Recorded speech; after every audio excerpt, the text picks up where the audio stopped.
We all had the frustration when we create a drop-down list, and over time, if your list grows, the new items are not in your drop-down list. So we say, why not make the list of area a bit bigger in your data validation? But this method leads to lots of white spaces as there are items that are blank. How can we get around this? This is how you do it. We go to data validation again. In here, allow, you're going to select list and enter this formula. The offset function creates a reference to the range of cell that is offset from cell D3. Since we've only got one column, the second and the third argument, which denotes number of rows and column offset respectively, is going to be 0.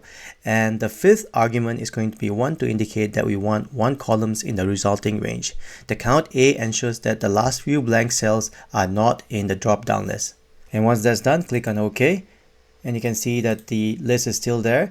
And if you add, let's say, a new fruit, maybe add 2 of them, you can see that the list get updated accordingly. In the next video, we're going to explore why Google Sheets drop-down list is much better than Excel's drop-down list. Stay tuned.